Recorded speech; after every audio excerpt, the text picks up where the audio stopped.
다들이 아니 아주 캐나다의 총계를 전부 좋아하죠. Today, here in this hall, in Canada's largest city, Toronto, I would like to offer my greetings to the community of the Sangha, the Source of Refuge, to all my friends, and to all my Dharma friends who have traveled here from far away.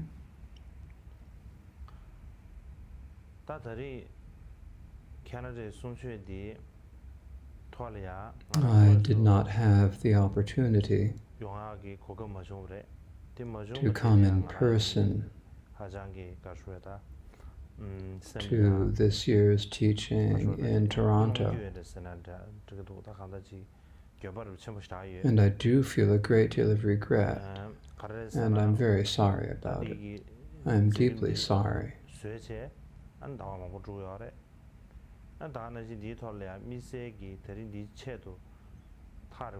The reason why is that we arranged this program several months ago,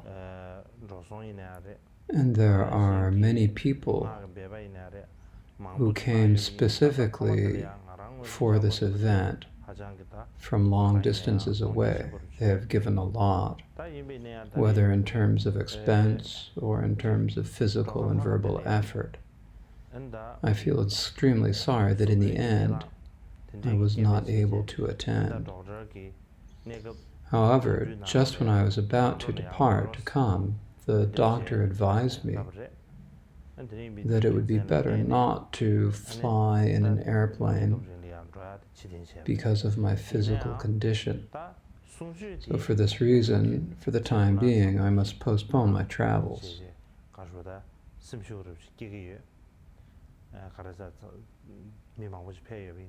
But I do think that it would be best to continue with the teaching, and I have the resolve to do so. The reason is that so many people have come, and I don't want to let them go empty-handed. The main thing is that you have gathered here for this teaching, to listen to the words of the Buddha and the Buddha Dharma, and not for the sake of me, a single human being. So for that reason, I thought it would be best to continue with the teaching and listening to the Dharma, and that it could be even better than if I were actually to have come. Therefore, I will give a short teaching on the way to do the practice of Avalokiteshvara, all-pervading benefit of beings, as previously planned.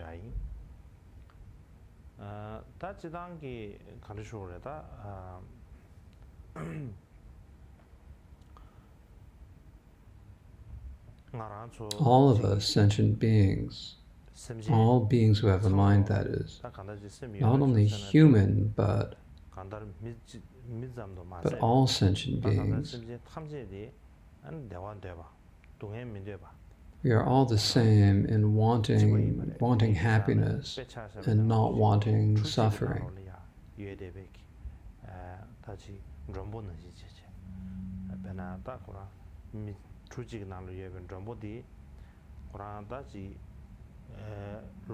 To give an example, it is like travelers in a ship.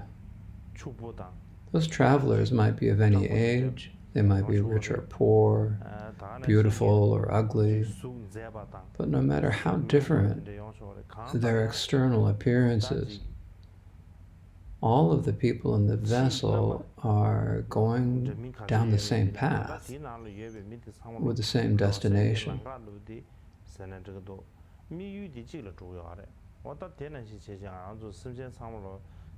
So that's kind of how it is. With all of us sentient beings, all the different kinds of beings, like among us humans, there are people of many different colored faces with various different shapes. And among animals, the variety is even greater. We all of us have merely have a different external appearance. Inside, the feelings in our minds, or the feelings of pleasure and pain, are all the same. All of us are the same in having the wish to be happy and the wish to be free of pain. But even though they want happiness, they have difficulty in obtaining happiness. They want to be free of suffering, but have difficulties freeing themselves from suffering. The main reason for these difficulties is that even though they want to find happiness, they don't know what the causes of happiness are. They do not know how they should make efforts to gain the causes of happiness. Likewise, they wish to abandon suffering and to be free of it, but they do not know what the basis of suffering is. So, for example, when we get sick, we don't want to be ill. But if we don't know the causes and conditions of that illness, merely not wanting the resulting undesirable sickness and its suffering does not make them go away. So, for this reason, the main thing is that even when we want to gain happiness, we do not know how to accomplish the causes of happiness. We want to be free of suffering, but do not know how to give up the causes of suffering. This is the difficulty we face, so our wishes and our practice are at odds with each other. Or we could say that our wishes have gone out of harmony with the nature of things.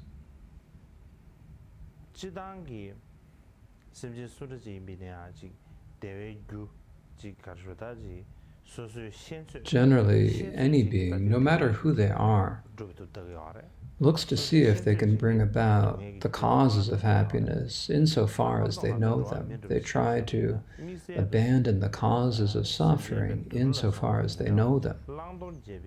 Especially with us humans, we are different than other sentient beings such as animals. We have the intelligence to see what we should do and what we should give up, the ability to discern good from bad in a way that other beings do not.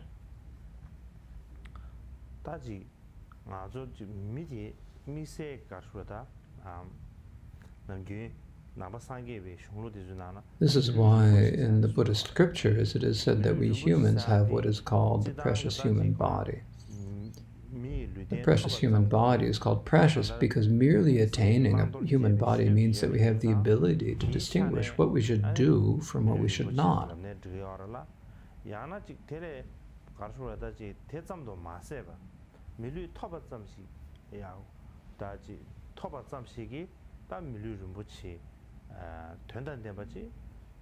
But it isn't just that.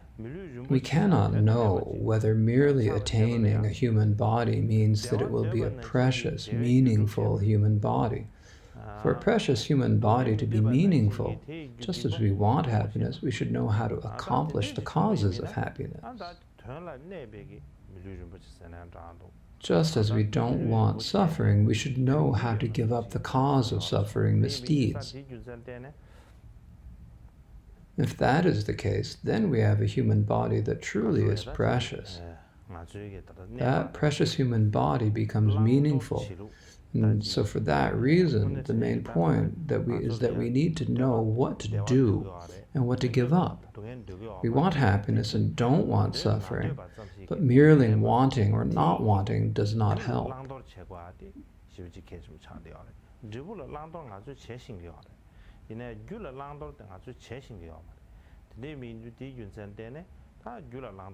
What is most important is that we know how to take up or give up their causes. We know how to take up or give up the results, but we don't know how to take up or give up their causes. Thus, it is important for us to take up or give up their causes. All of the things that the Buddhist scriptures tell us we should do and not do primarily come down to this point. So this is our situation. Now, the topic for today is how to do the practice of Avalokiteshvara.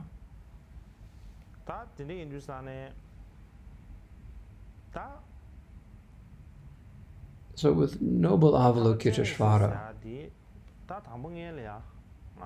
for all of us Buddhists,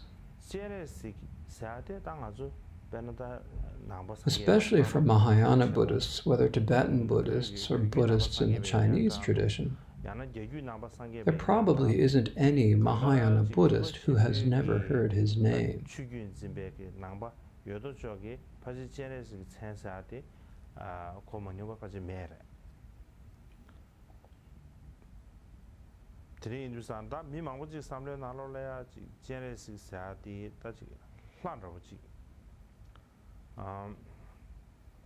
Now, many people think Avalokiteshvara is a god of some sort. But what is Avalokiteshvara actually?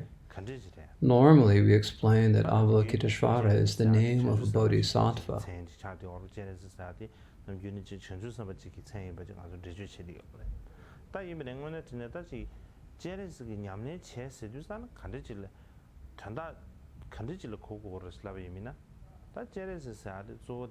But actually, what should we understand practicing Avalokiteshvara to mean? Avalokiteshvara, in terms of his Tibetan name Chenrezig, means gazing upon us with his eyes. And therefore, it means that 6 times each day and night he gazes upon all sentient beings in the 6 realms with his compassionate eyes. In any case, we should understand it as meaning that at no time does he ever give up the wish to care for and treasure sentient beings.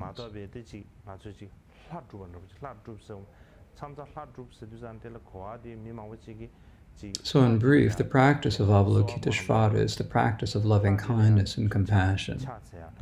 It is not like we are accomplishing a god. Many people think that accomplishing a deity means we pray to a god, or that we prostrate to the god, or make them offerings. That's how they understand it. But actually, practicing Avalokiteshvara does not mean that there is some god over there whom we worship and to whom we offer prostrations and oblations. Avalokiteshvara means improving the qualities of loving kindness and compassion that are present within our own mind streams. It means intensifying them and transforming ourselves into a person who has loving kindness and compassion, a person who is altruistic. That is what we should understand practicing Avalokiteshvara to mean.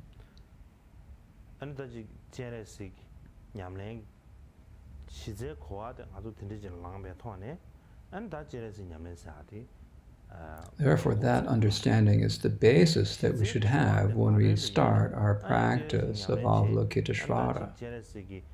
We should have that understanding of what it means to practice Avalokiteshvara.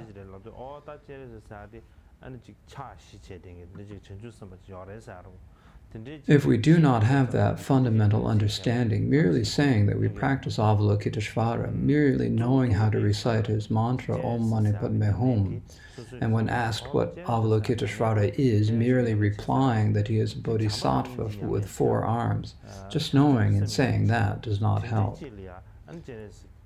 The main thing is that the practice of Avalokiteshvara means knowing in our minds that the meditation on Avalokiteshvara is a practice of loving kindness and compassion, the practice of bodhicitta. That is how we should understand practicing Avalokiteshvara or manifesting Avalokiteshvara. So for these reasons, on a fundamental level, it is extremely important that we take that view and think in that way before we even begin Avalokiteshvara practice.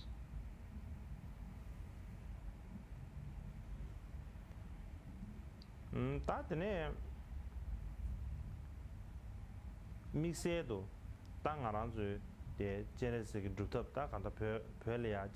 Tibet, there are many Avalokiteshvara sadhanas, long and short, and there are many Avalokiteshvara sadhanas that were translated from Sanskrit into Tibetan.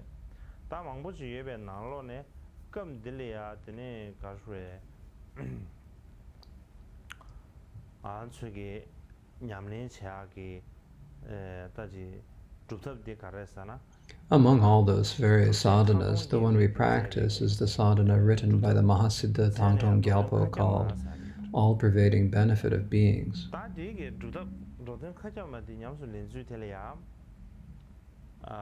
When we do this practice, we can divide it into 6 different points, or we could say 6 different sections.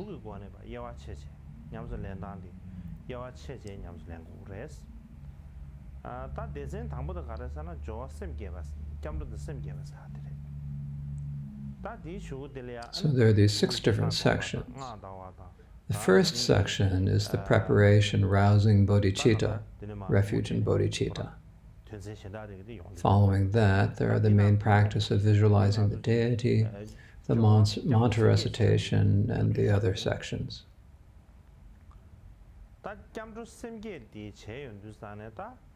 This morning I will discuss the first of these, the preparation arousing bodhicitta. When we say refuge in bodhicitta, this is considered very important in the Buddhist tradition. The reason is, what determines whether we are Buddhist or not is going for refuge.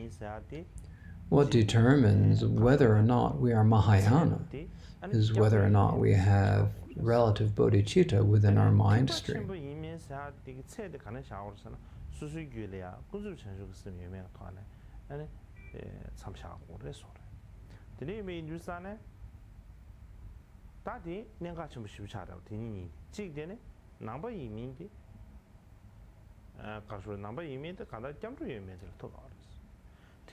So this is why these 2 points are critical. The first is that whether we are Buddhist or not comes down to going for refuge. Whether we are Mahayana or not comes down to bodhicitta. Thus, these are the most important points, the foundation. So what is going for refuge? If we talk about it simply, it is going for refuge to the 3 jewels. The Buddha is the one who teaches us the path. The Buddha is the one who shows us the path and says, go that way.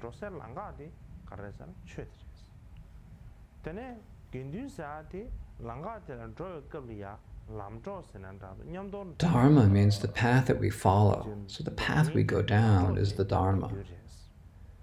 And the Sangha means our companions when we are going down the path, the friends or fellow travelers who go down the path with us. So when we compare refuge to a path, that's how it is.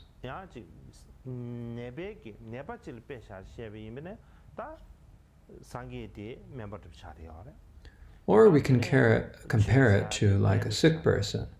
In that case, the Buddha is like the doctor, the Dharma is like the medicine, and the Sangha is like the people who help you and nurse you when you are sick. That is the Sangha. So this is comparing refuge to the situation of a person who is ill.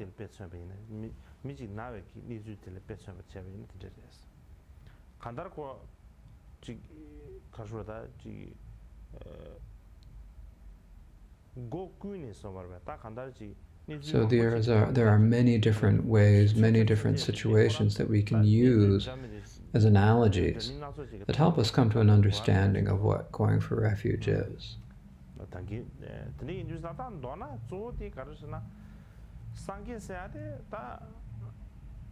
So the main point is that the Buddha is generally accepted to be a being who appeared 2,500 years ago. So that is the historical.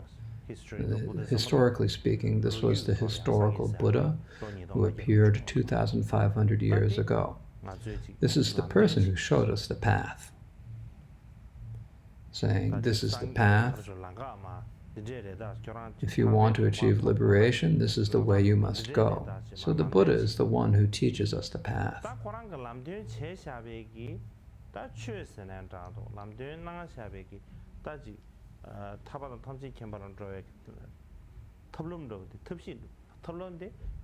And the Dharma that he showed, the path or the method for achieving liberation and omniscience, is the Dharma. Our companions or helpers when we practice Dharma are the Sangha. In brief, in terms of the nature of things, the Buddha is, to put it succinctly, if we talk about it historically, someone who appeared 2,500 years ago. But if we talk about our current situation and ask who the Buddha is, The representative, or you could say emissary of the Buddha, is our spiritual friend.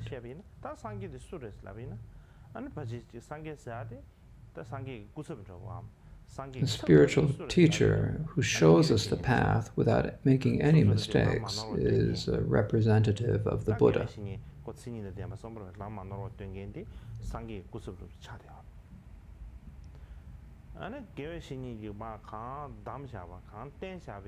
The instructions that the spiritual teacher gives us or teaches us, the spiritual advice on how to accomplish liberation and omniscience, is the Dharma.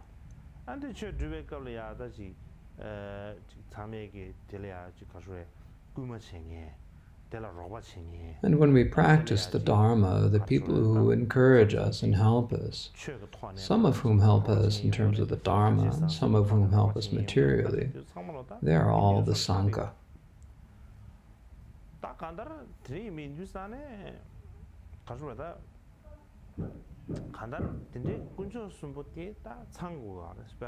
And in this way, all three jewels must be present.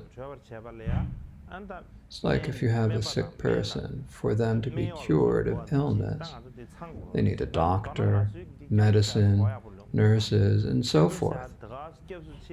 Likewise, all three jewels must be present. In brief, we need to come to a good understanding of going for refuge. Going for refuge does not mean merely saying, "I go for refuge to the Buddha, save me, Buddha." It is not merely a prayer or supplication we say orally. It is something we need to put into practice. It is an action. This is the spiritual teacher who shows me the path. I need to listen to the spiritual teacher. I need to think of them as a spiritual teacher. I need to feel longing and respect for them as a spiritual teacher. We need to recognize that the directions they have given us are what we really need to put into practice. Likewise, we need to recognize that our companions are all people who support us and help us in accomplishing the path. Truly recognizing this is extremely important. Merely reciting the refuge prayer alone is not enough. It's important for us to really recognize it. So next is rousing bodhicitta. This means relative bodhicitta, the wish to bring all sentient beings to the state of Buddhahood. So relative bodhicitta is said to be the wish to bring all sentient beings to the state of Buddhahood. It's as it is said, bodhicitta is the wish for perfect enlightenment for others' sake. It is seeking one's own perfect enlightenment for the sake of bringing all sentient beings to achieve Buddhahood. Whether we are a bodhisattva or not, whether we are Mahayana or not, comes down to bodhicitta. We often speak about the foundation vehicle in the Mahayana. The presentation of the foundation vehicle in the Mahayana is not primarily about one view being higher than the other. It is determined by the scope of our intentions.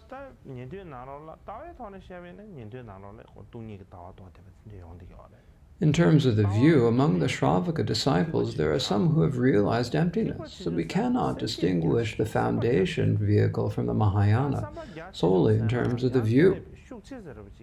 What distinguishes the foundation in the Mahayana is the scope of our intention, the scale of our intentions. The scope of our intentions, if we emphasize it in practice.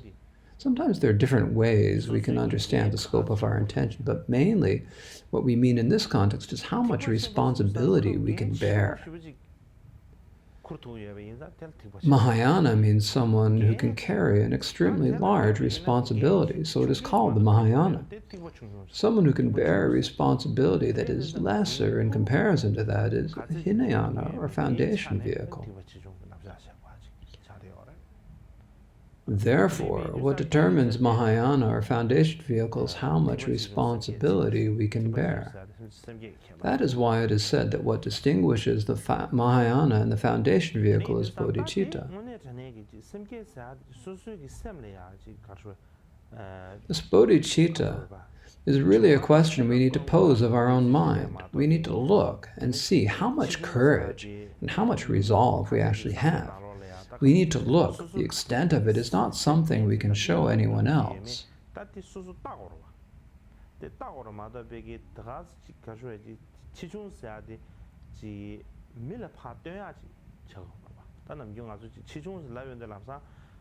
Usually when we talk about the extent of something, we think about like the amount of wealth, the extent of someone's popularity. When we talk about the extent of something, it's like we have to direct our mind outwards and have something to show another person. But here, Mahayana and Foundation Vehicle is not something we can show to anyone else. It is turning our attention inward toward our own mind.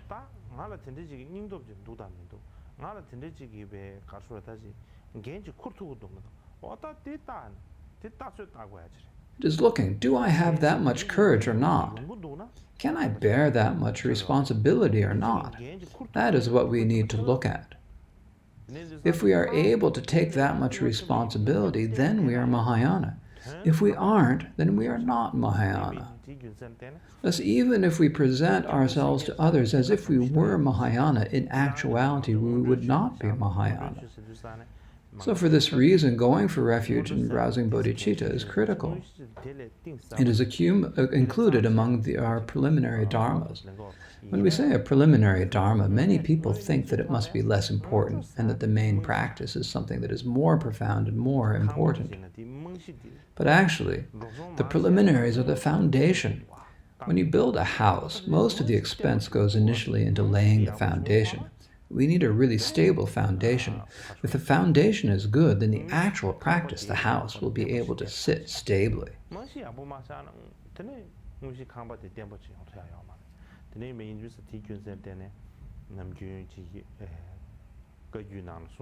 If we don't lay a good foundation, the actual practice, the house, will never be stable.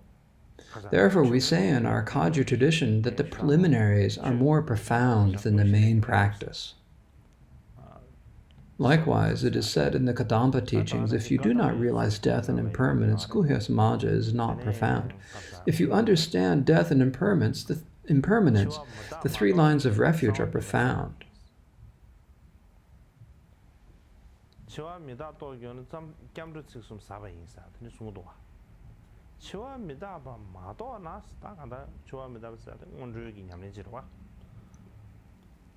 So if you don't realize death and impermanence, which is a preliminary practice after all, Guhya Samaja is not profound. For that individual, it is not profound. It has no power or benefit for them. If you realize death and impermanence, there is no need for such vast practices as Guhya Samaja. Even if you know nothing besides the 3 lines of going for refuge, those 3 verses will have benefit and power for you.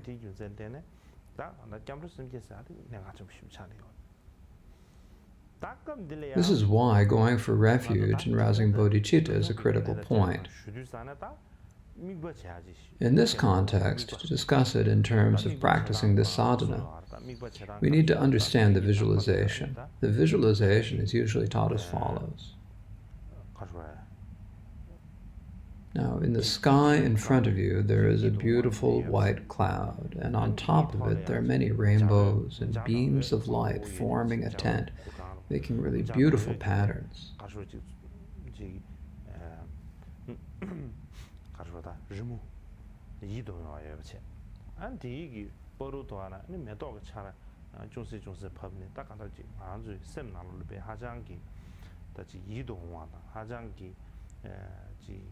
On the other side of that, and slightly elevated, is a flower that seems in our minds to be extremely attractive and thoroughly delightful. In the middle of that environment, imagine that there is noble Avalokiteshvara, inseparable from your own root guru. So he's present and inseparable from your own root guru.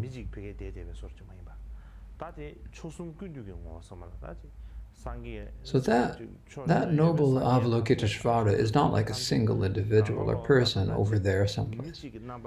He's the essence of all the 3 jewels, all the Buddhas of the 10 directions, and all the Bodhisattvas, all emanating in the form of a single individual, a single Bodhisattva.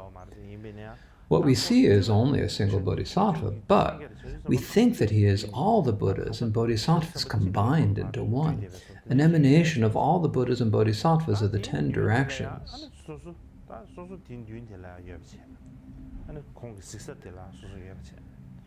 We think that we are in front of him where he is looking, and it is not just us alone. Within this very lifetime, there are many people whom we love and who are close to our hearts. There are also people whom we don't like or who disgust us. There are many people with whom we really don't have much of a connection at all. There are quite a few of these people, and so we imagine that all of them are with us.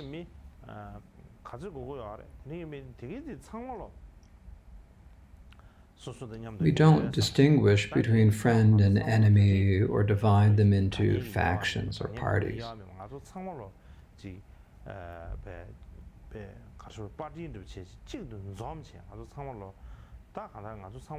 We are all gathered as one. Within this life, we might not have good connections, or we might have no connection at all. But in the way things actually are, we are all the same in wanting happiness. We're all the same in wanting to be free of suffering. So in that respect, we are all the same.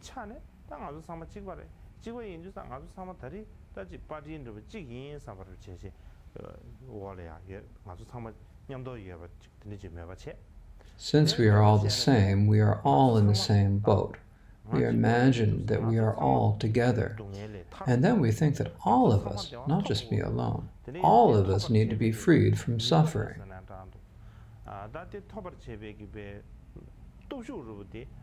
We all need to achieve happiness, and so therefore what we're saying is, please give us the capacity for achieving it, or the power to achieve it. Guru Avalokiteshvara, please grant me that ability. In this way, we have to put 100% of our hopes on Avalokiteshvara, and while doing this, we recite the verse for going for refuge.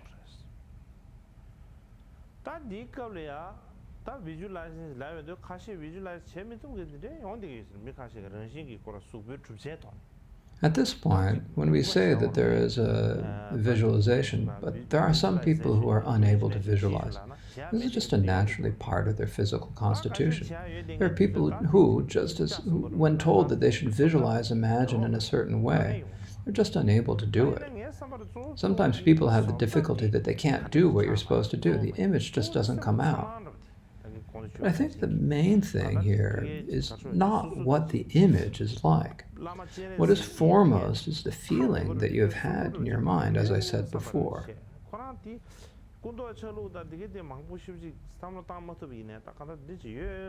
So you should think that the Guru Avalokiteshvara is there, alive and present. Even if you can't think about so many different colors, the robes or accoutrements, you think that he is present, and that everyone is near you, your friends and enemies, our parents, all sentient beings have gathered together without any distinction between friend and enemy. We bring out what our true desire is and say to Avalokiteshvara that we all have one wish, and that wish is to find happiness and be free of suffering.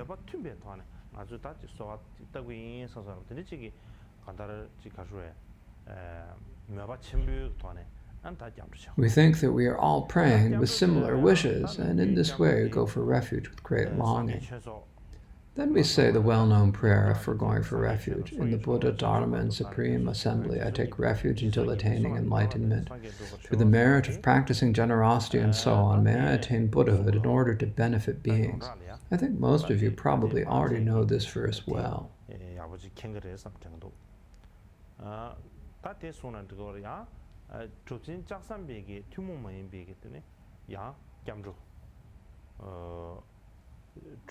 So you might recite that verse, or you could recite the particular refuge prayer by the Siddha Tantan Gyalpo. It is also fine to recite that prayer.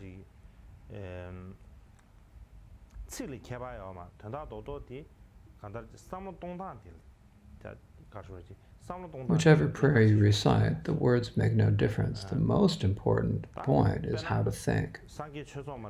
For example, with the usual prayer, in the Buddha, Dharma, and Supreme Assembly, I take refuge until attaining enlightenment. Here, the reason why it says Supreme Assembly is that we should understand this as meaning the Bodhisattvas.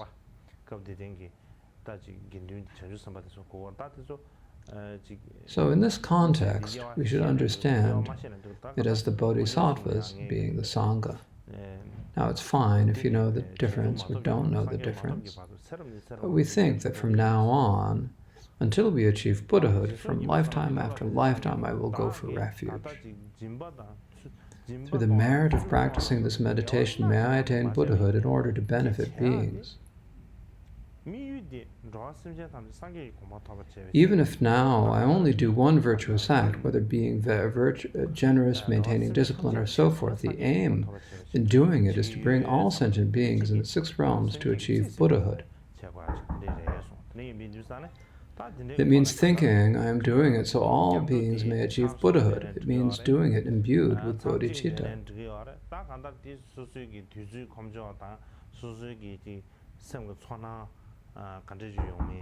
It is fine to recite the refuge verse 3 times, but reciting it once is also fine. In any case, it depends on how much time you have and what your feeling in your mind is like. In any case, we go for refuge and then rouse bodhicitta. After that, we should have the strong certainty that we and all sentient beings have now been brought under protection. We have committed our minds 100%, and we think that noble Avalokiteshvara cares for us 100%, that he has taken us on, and that he treats us well. We have to have stable trust and certainty. We really need to examine ourselves to see whether we truly have that certainty or not. So that is one point. That is how we go for refuge. And then after we go for refuge, oh, there's one point I left out. So that is how we think when reciting, through the merit of practicing generosity and so on, I may attain Buddhahood in order to benefit beings.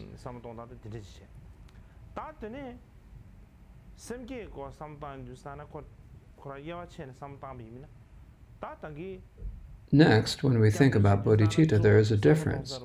When we go for refuge, we primarily direct our attention to the Avalokiteshvara in the sky in front of ourselves. But then, when we think about bodhicitta, we instead primarily direct our attention to the sentient beings before us and the beings to either of our sides. We think about them. When we think about sentient beings, it's fine to think that there is not even one among them who has never been our parent. But to think about it like that, we have to believe in past and future lives, and that can be pretty complicated.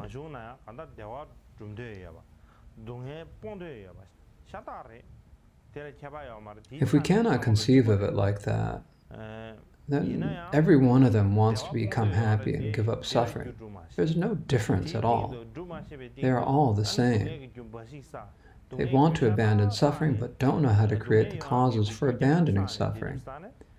In addition, they only accomplish the causes for suffering. They gather only the causes for suffering misdeeds, and so what result will come of that? No result other than suffering can come. Therefore, for all sentient beings, with yourself foremost, what you could call the unexcelled happiness or the highest happiness, we are not seeking the temporary happiness of bringing ourselves a famous name, plentiful food and drink, wealth and prosperity. What we absolutely must have is the ultimate happiness, the highest happiness, the unchanging happiness of Buddhahood.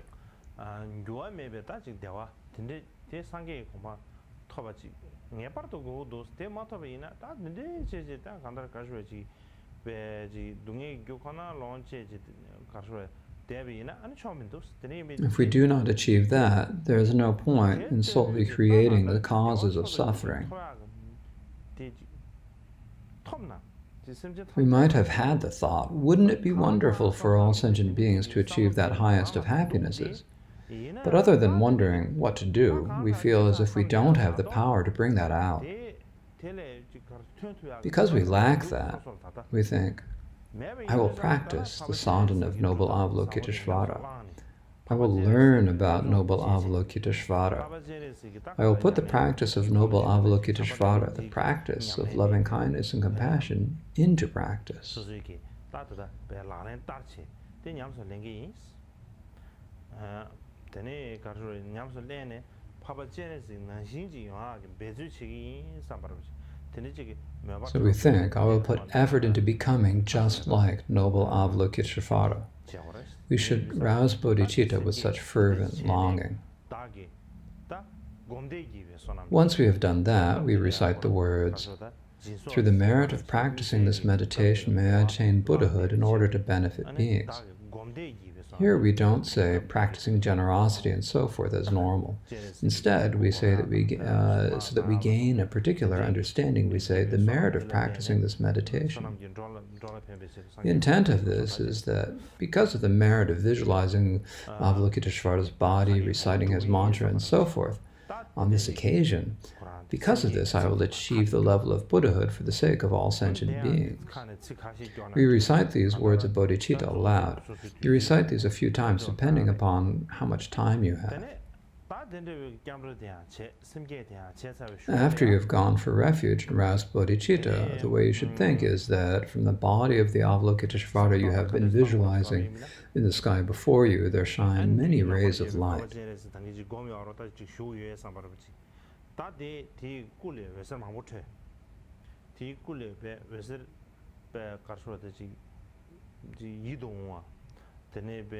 So incredibly many beautiful, extremely bright rays of light shine from his body, striking you and all sentient beings. The moment the light rays touch you and all other sentient beings, you think that all sentient beings have been purified of their misdeeds, their unhappinesses have been eliminated, and they have been made happy.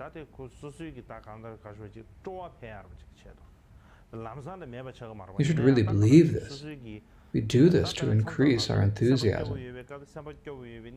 The unhappiness isn't immediately eliminated, but it is like how sometimes when you're sad, you only think about a lot of sad situations. And when we're happy, we think about a lot of happy situations. We usually have a lot of thoughts. The way we think is often like this, isn't it?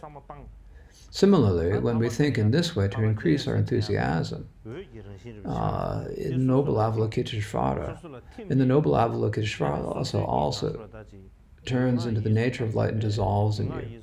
Then all the stains, impurities, and unbeneficial aspects of your body, speech, and mind are removed.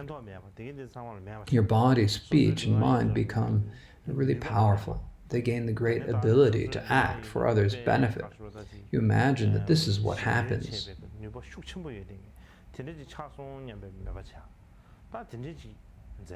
This is the visualization you should do. This is primarily the visualization for the preliminary part, going for refuge and rousing bodhicitta.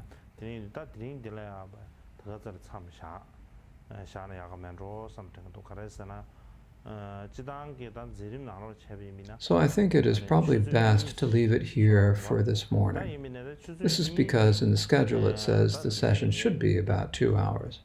However, 2 hours is difficult for the translators. For me as a teacher, there's no particular difficulty. Because as you think about what to say, you wonder whether you'll have the time to say everything and don't really know how much time has gone by. But for the audience, sometimes if it is too long, you might get bored. So for that reason, I don't usually teach for too long.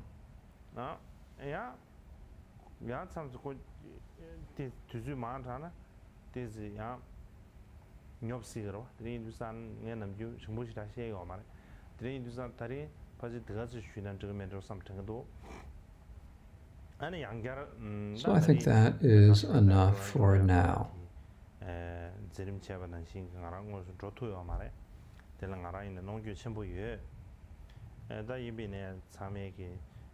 Once again, I was not actually able to come to Toronto in person as I had planned. I feel extremely sorry about this, but I hope you all understand. Generally, my physical condition has not been all that great from the time I arrived in America last year until now.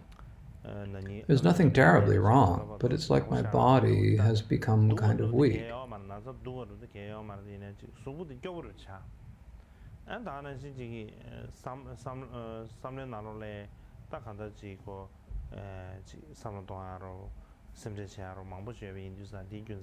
I've also had a lot of things to consider and to worry about.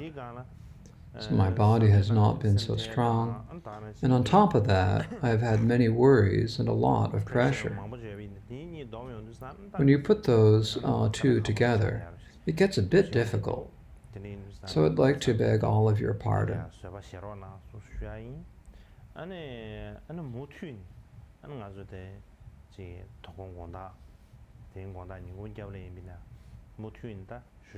We will continue the teaching this afternoon.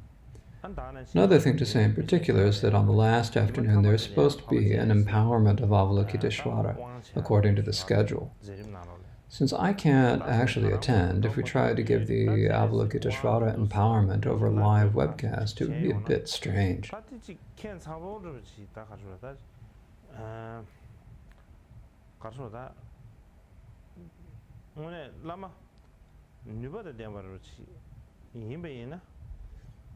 If I were a powerful Lama, if there were an authentic Lama and qualified students, it would probably be okay. But in these days, in this age of the 5 degenerations running rampant, when there are so many people who do all sorts of things, if I were to say that I were giving an empowerment over live webcast, you all would pretend that I was, and I would have to also pretend. It would be more like a performance. So we won't have the empowerment. But instead, we'll have the meditation transmission of Avalokiteshvara. It is like an empowerment. There is no putting the vase on your head or anything like that, but we do the sadhana of Avalokiteshvara by repeating the words after the Lama, giving explanations as we do it. We alternate between explanation and repeating the words. This is what we call a meditation transmission. So I think it would be good to do that. Perhaps it is even better than an empowerment. Sometimes with empowerments it takes a long time to give proper explanations of the empowerment, but there's never enough time, so I recite the empowerment quickly, and it is possible that there might be some blessing that is not visible to the eye, but we can't see it. But what we can see and feel is that when the Lama gives an explanation, there's a difference in what we see and feel. So I think that this will work out better. So therefore, I would like to thank everyone.